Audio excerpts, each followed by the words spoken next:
It's actually the people around the whole world logging onto Netflix last night to find not one, not two, but 3 episodes from the new Harry and Meghan documentary. And after years of speculation, we got to hear their side of the story, their relationship, and also what happens beyond the tabloid. Christmas at Sandringham was supposed to reinforce the image the monarchy treasures most: continuity, family, and calm. Instead, behind a closed door, a council discussion allegedly reached a discovery involving Meghan that transformed an ordinary seasonal gathering into something far more serious. Aides who entered expecting routine briefings emerged visibly unsettled. Charles went quiet. William demanded clarity. And before the meeting ended, one instruction made everyone understand that this was no longer ordinary family tension. Before we go deeper into what this really means for the royal family, make sure to subscribe so you don't miss a single update.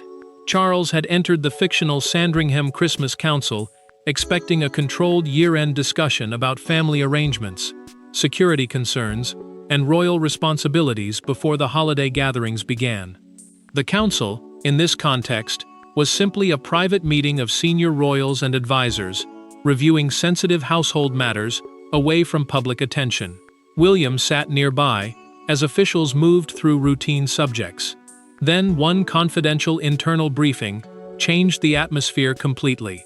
The aides presented material claiming that communications connected to Meghan contained detailed references to private royal Christmas arrangements. Those arrangements, they explained, had only been discussed inside a restricted household circle. The information was not dramatic because of what it described. It was disturbing because of who should have known it. Charles read the page once, then again.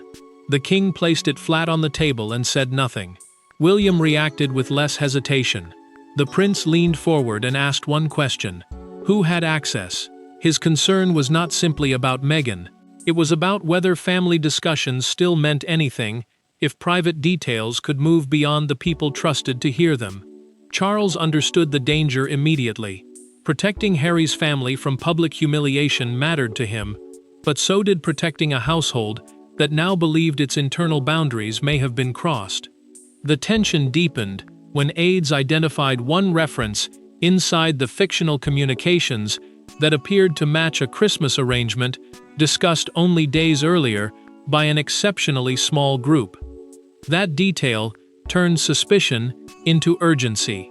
Someone either inside that circle or close enough to its machinery appeared to know more than they should. Charles ordered the circulation history reconstructed immediately.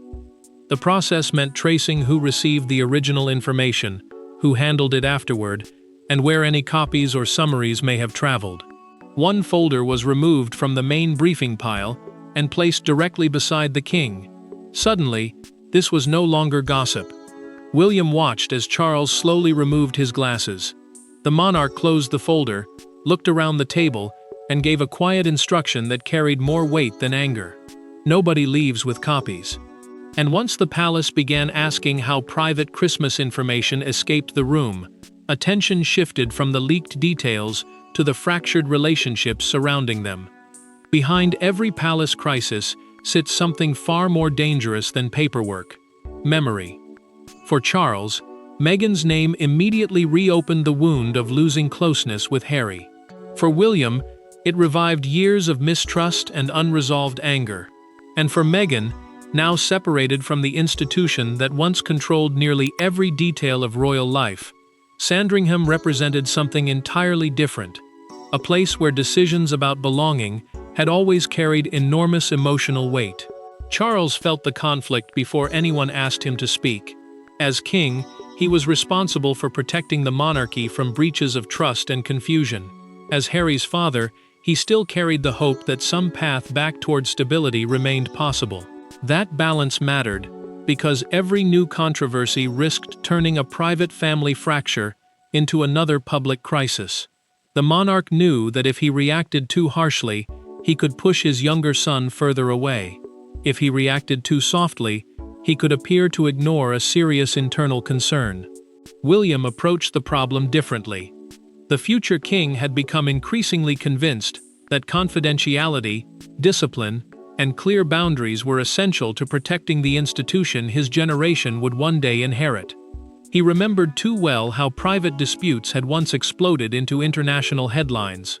The prince told Charles that whatever happened next had to be based on evidence within the fictional briefing, not emotion.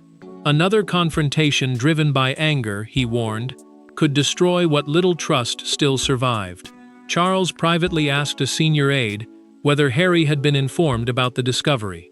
When the answer came back no, the king hesitated. For a moment, instinct told him to call his son immediately. Then duty stopped him. That pause exposed the wound perfectly. He wanted to behave like a father, but the situation demanded that he first behave like the sovereign. The tension deepened when an aide explained what the disputed information actually concerned. It was not ceremonial trivia. The material referenced a change in Christmas access arrangements and a private family discussion planned for Sandringham. Even more troubling, officials claimed that wording from a restricted palace briefing appeared almost identically in a separate communication tied within the fictional narrative to the Sussex Circle. William listened carefully as the comparison was explained. A restricted briefing, in plain terms, was information deliberately shared with only a small approved group because wider circulation could create security or family problems. The prince understood why the similarity mattered. If the wording truly matched, someone had either repeated the information or passed it along. Charles stood beside a window afterward, with his phone in his hand, still refusing to make the call to Harry. William entered, saw what his father was considering, and quietly said, "Not until we know everything." To understand why aides were comparing those communications at all, the story had to return to one earlier Christmas exchange that had already triggered alarm inside Sandringham. The Christmas Council did not become suspicious by accident. Weeks earlier, one private exchange had created a question nobody inside the household could comfortably answer. It involved a proposed family gathering, a seating adjustment, and one detail known to almost no one beyond the royal planning team. When that same detail unexpectedly surfaced outside the restricted circle, an experienced aide did something unusual. Instead of dismissing it as coincidence, the courtier began quietly tracing who knew what and when. Sandringham's Christmas preparations were tightly divided in this fictional account.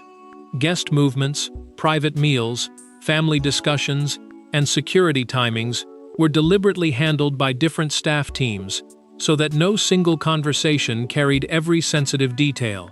That separation mattered because discretion was more than tradition. Small leaks could reveal which people had privileged access, expose weak points inside the household, and turn private family tensions into something far more serious. The first unmistakable warning came 3 weeks before Christmas. During a private planning call, officials changed the timing of a restricted family gathering in Sandringham's library. A restricted gathering, in plain language, meant a private meeting whose details were shared only with a very small approved group. Within 48 hours, language describing that exact timing change allegedly appeared in a separate communication officials connected, within the fictional narrative, to Meghan's wider circle. One experienced aide noticed the overlap and immediately resisted the conclusion forming in his mind. Raising Meghan's name could reopen years of bitterness involving Harry, and he knew how quickly suspicion could become accusation. The courtier checked the dates again. Then he checked who had joined the planning call. He searched for an innocent explanation because the alternative was too damaging to accept without proof. William was eventually informed through a documented internal briefing summarizing the discrepancy. The prince did not demand an immediate confrontation. Instead, he instructed the aide to establish the communication chain first. He wanted to know who received the original change, who repeated it, and where that information could have traveled afterward. His restraint did not mean the suspicion was weak. It meant he understood what would happen if the accusation was made too soon. The review uncovered more than one troubling coincidence. Several smaller phrases concerning family arrangements appeared to echo wording used inside restricted palace discussions. None proved how the information had traveled. Together, however, they created a pattern serious enough to make the Christmas Council briefing unavoidable. After midnight, an aide sat alone comparing two timelines. He circled the same phrase on separate pages, checked the dates once more, then stopped when they aligned exactly. The mystery had narrowed, but it had not been solved. Nobody yet knew whether Meghan had received the information deliberately, indirectly, or through someone still operating inside the palace itself. By the time those pages reached Sandringham, William wanted answers, and the next confrontation would force Charles to choose between family sensitivity and institutional control. The room changed when William stopped speaking like a worried brother and began speaking like a future king. No shouting was necessary. His anger appeared in something far colder: precision. Who created the original briefing? Who received it? Who repeated its language? Charles knew immediately where those questions could lead. But when he tried to slow the discussion, the prince refused. For William, Sandringham had reached the point where preserving peace could no longer mean avoiding uncomfortable answers. Charles insisted the fictional briefing had to make one distinction absolutely clear. Information reaching Meghan was not the same as proving she had personally requested it, encouraged it, or distributed it. The king understood why that mattered. A communication trail could establish movement, but intention required stronger evidence. He feared that one careless accusation would turn suspicion into another family rupture involving Harry before the facts were complete. William agreed with the principle, but not with using uncertainty as an excuse for paralysis. The prince told his father that repeated breaches could not simply be ignored because the names involved carried emotional history. For him, household trust meant knowing that restricted information stayed where it belonged. If the palace refused to investigate because the truth might hurt, then discretion itself became meaningless. Charles finally let the personal wound surface. He looked directly at William and said, "Harry is still my son." The king was no longer speaking only as sovereign. He was speaking as a father who knew any accusation touching Meghan would eventually reach his younger child.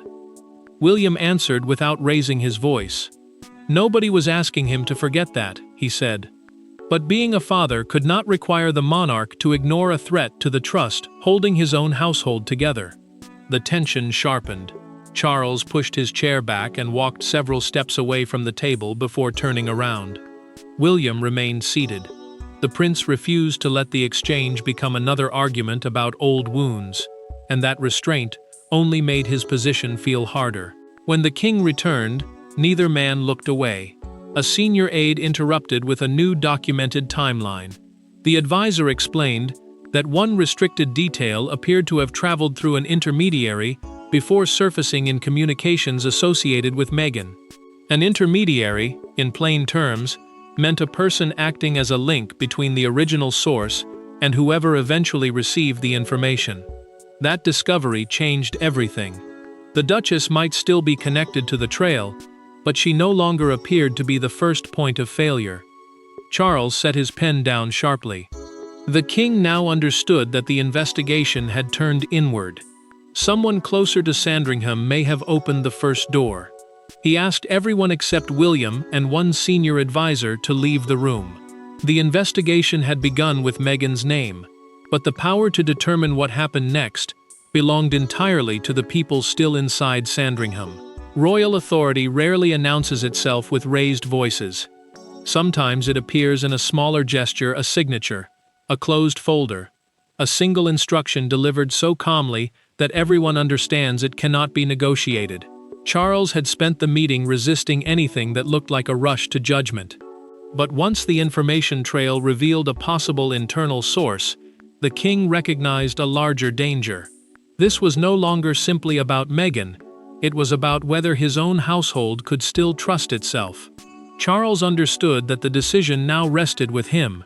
In this fictional account, the sovereign ultimately controlled internal household access, while William's position as future king gave the prince enormous influence over decisions affecting the monarchy's next generation.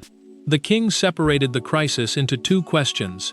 One concerned Meghan's apparent connection to restricted information. The other was more disturbing. Who inside palace channels had allowed that information to travel in the first place? Charles felt his anger shift inward. The possibility that someone within the institution had exploited already damaged family relationships disturbed him more than any outside recipient. If a trusted figure had passed information, knowing suspicion would immediately fall on Meghan, then the breach was not merely careless.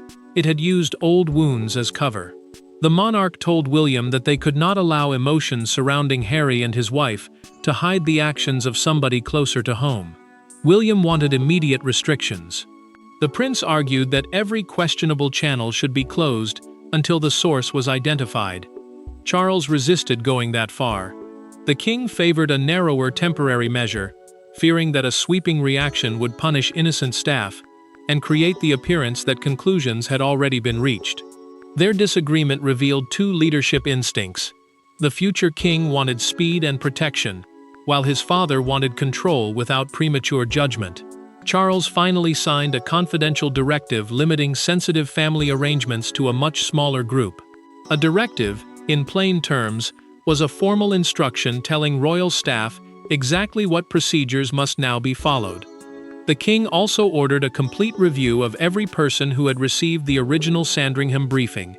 Each copy, summary, forwarded note, and verbal relay would be traced. The most surprising decision concerned Meghan. Charles refused to formally blame her within the fictional proceedings because the trail still did not establish who had initiated the exchange.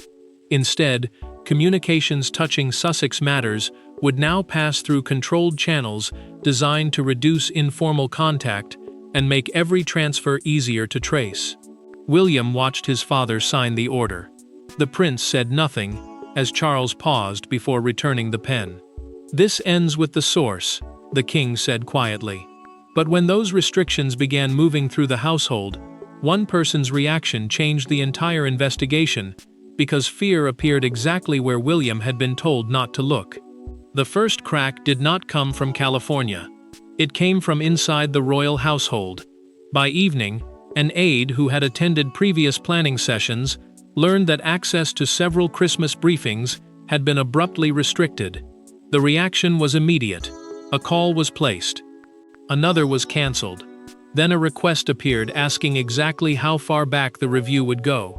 To senior officials, that question landed badly, because nobody had publicly said there was a review at all. Charles watched the new directive take effect faster than anyone expected.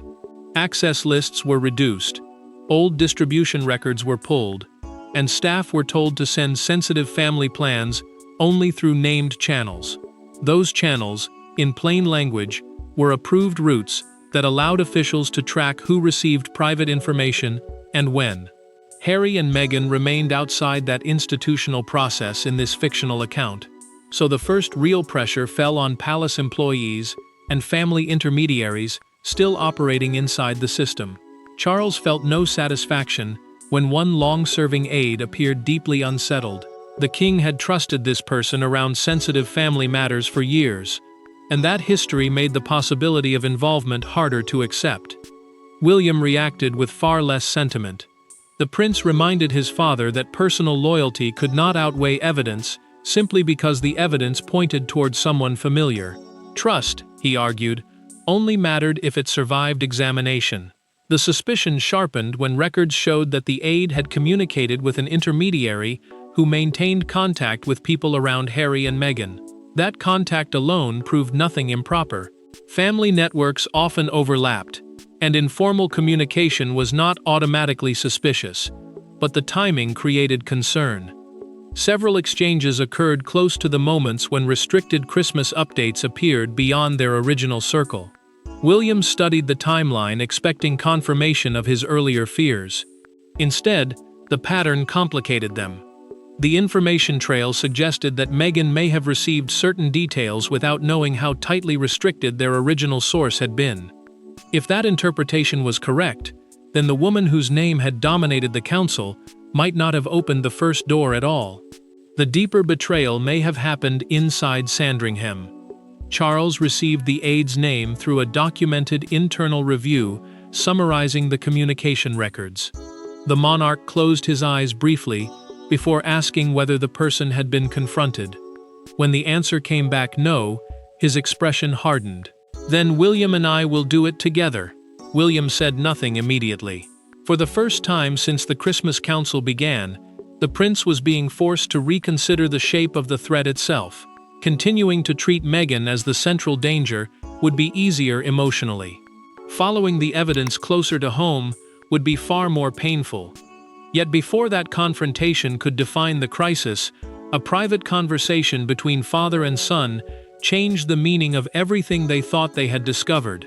After hours of suspicion, something unexpected happened. William became less certain. Alone with Charles, stripped of advisors, folders, and palace procedure, the prince confronted a possibility far more uncomfortable than anger. Meghan's name had dominated the council because history made her the easiest person to suspect. But what if the most important discovery at Sandringham was not that information reached her circle? What if it was that someone inside the palace had decided she should receive it? Charles returned to the distinction that had troubled him from the beginning. Receiving confidential material was not the same as stealing it, requesting it, or knowingly exploiting how sensitive it was. The king knew why that difference mattered. Institutional judgment could not be built on family history alone, especially when years of conflict involving Harry and Meghan had already trained everyone around the table to expect the worst. William understood that history had shaped his instincts too. William admitted that his first response had not been entirely neutral. The prince had carried years of frustration into the room, and seeing Meghan's name beside restricted information had triggered suspicion almost automatically. Saying that aloud cost him something. It meant acknowledging that anger could sometimes arrive before evidence. Charles did not use the admission to defend the Duchess. Instead, the monarch defended something larger: fairness. Charles told his son that the crown lost credibility the moment personal wounds began deciding institutional guilt. The king said that if the evidence showed an internal breach, then the investigation had to follow that breach wherever it led. William agreed. The prince still wanted answers about how the material reached Meghan's circle, but he no longer believed her name should remain at the center simply because it was emotionally convenient. The decision became clear. The internal aide's conduct would now become the primary focus, while Meghan's involvement would be described only according to what the fictional record actually demonstrated. No assumptions, no dramatic accusation beyond the evidence. Charles authorized a private message to Harry, explaining that his wife would not be formally blamed based solely on the material discovered so far.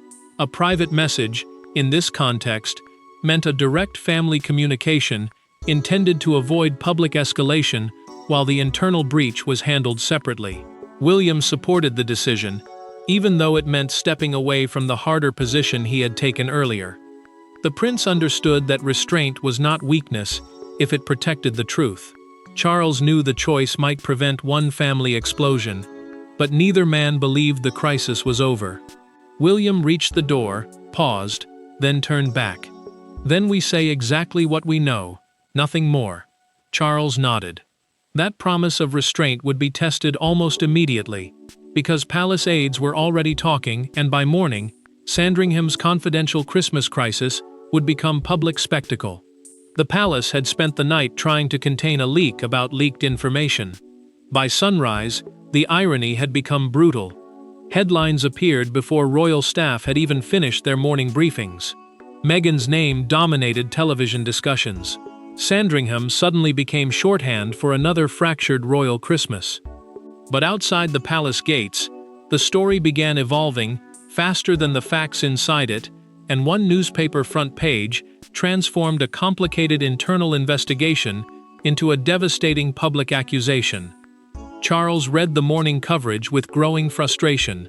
Palace communications staff were already debating whether silence would prevent escalation or simply allow speculation to harden into accepted truth. A palace clarification, in simple terms, was a carefully worded official statement designed to correct the public record without exposing every private detail behind an internal dispute. The king knew the danger. Once a dramatic version of events took hold, Correcting it later might not matter. William watched the public reaction split almost immediately. Some commentators treated Meghan's name as proof of guilt before any evidence had established what she knew. Others argued that she had once again become the easiest target whenever tension involving the royal family surfaced. The prince disliked both extremes. He reminded Charles that they had agreed only hours earlier to separate established facts from emotional assumptions. Charles felt the nuance slipping away when one fictional newspaper published the enormous front-page headline, "Sandringham's Secret, What Did Meghan Know?" Beside an image of the estate gates, morning broadcasters repeated the question again and again, while one bulletin asked whether palace confidentiality had effectively collapsed. The king switched between reports and noticed the same pattern. The suspected internal source was barely being discussed. William pushed back against the temptation to let that narrative stand. The future king told his father that aggressive headlines might temporarily protect the palace by directing anger outward, but allowing unsupported conclusions to spread would destroy the credibility they had spent the previous night trying to protect. If the institution demanded honesty from others, he argued, it could not quietly benefit from a misleading accusation simply because it was convenient. Charles authorized a limited clarification.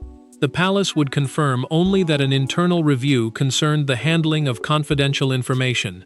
It would not accuse Meghan of personally orchestrating the breach, because the fictional evidence did not establish that. The distinction was narrow, but deliberate. For the monarch, protecting the truth now mattered more than winning the morning news cycle. Outside Sandringham's gates, reporters crowded behind barriers as the headline was repeated across live broadcasts. Inside, Charles watched a panel discussion for several moments before switching off the television. Then the king turned to an aide and gave one instruction: bring the staff member in. The public had already delivered its judgment, but Charles still had one private verdict to give, and that verdict would finally reveal what the Christmas Council had truly been about. By the time the final conversation took place, Meghan's name had traveled around the world. Yet inside Sandringham, Charles had reached a very different conclusion. The council had begun with suspicion focused outward, toward a woman already separated from royal life. It ended with the monarchy looking inward. The damaging discovery was not simply that restricted information had reached beyond palace walls. It was that years of distrust had made everyone too ready to decide who was responsible before the entire chain was understood. Charles met the internal aide privately and made the issue painfully clear. Ordinary contact with people outside the palace was not the problem. Passing restricted family information without authorization was. Restricted information, in simple terms, meant details deliberately shared only with a small approved group, because wider circulation could damage privacy, security, or trust. The king wanted to know why that boundary had been crossed, and whether the person understood what had followed. The aide acknowledged through the documented internal review that selected details had been passed to an intermediary. The intention, the staff member claimed, had been to ease tensions around Christmas arrangements and prevent misunderstandings involving Harry and Meghan. Charles listened without interrupting, but sadness replaced anger as the explanation unfolded. The monarch understood that good intentions could still create terrible consequences once private information left controlled hands. Charles told the aide that confidence could not depend on personal judgment alone. The king explained that once restricted details traveled beyond the household, nobody could control how they would be repeated, interpreted, or eventually exposed. What had been presented as an attempt to reduce tension had instead helped ignite exactly the kind of scandal everyone claimed to fear. William accepted the conclusion with quieter emotion. The prince now understood that Meghan's connection to the communications was real within the fictional account, but the evidence had never established that she created the original breach. That distinction mattered. The future king had entered the crisis, demanding answers about someone outside the institution. He was leaving it more aware of how easily old wounds could distort instinct. The consequences were immediate. The aide lost access to sensitive family planning, Distribution procedures were permanently narrowed, and communications involving Sussex matters were routed through clearly defined channels. Charles kept the promise he had made to William: suspicion would not be treated as proof. Meghan was not declared responsible for originating the Sandringham leak, while the internal failure was addressed where it actually began. Charles closed the original folder and removed it from the active briefing pile. Then the king looked toward William. "We know where the failure began." The prince gave a small nod. Nothing dramatic followed, because nothing more was required. Sandringham had delivered its final lesson. A monarchy cannot demand loyalty from outsiders while ignoring failures of trust within its own walls. Thanks for watching. Please don't forget to like and subscribe, and we will see you in next one.